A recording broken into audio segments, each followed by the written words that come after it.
Fox Business and a Fox News contributor. I say that with caution, though, because the average rate on the 30-year fixed mortgage has been down and coming down.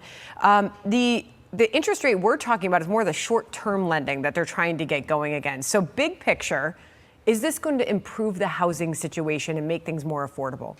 Well, to your point, Sandra, I think it's really important to know that the Federal Reserve does not set mortgage rates. So it influences the actions, but it doesn't set mortgage rates.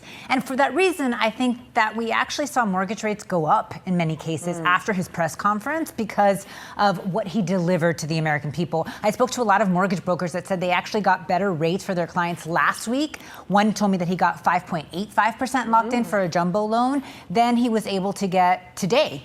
And so it's really important to note that we need more for the housing market to really recover. I think there's pretty much everybody's agreement. I think that's how Jerome Powell got the too late nickname, as President Trump has been labeling him. I don't know many economists who have looked at this situation and said that it hasn't been time to lower rates. Even Mohamed El-Erian, an Obama economist who sat here with us yesterday, said it's time for him to go. He really missed it with this. So what people do care about is what is quite possibly most people's largest investment they'll ever make, and that is housing. So many people feel like the American dream's slipping away. They can't get into a house. So what are we looking at? When do things start to change if we get, say, 3 more interest rate cuts this year? Well, I think affordability continues to be the main roadblock here. And I hear so many people saying, when are my kids going to be able to afford a home for the first time? And I think we're going to need a lot more reductions in mortgage rates, but we're also going to need an increase in supply when it comes to affordable housing. And in order to do that, there's going to need to be a change in regulations. We're going to need to see zoning laws change.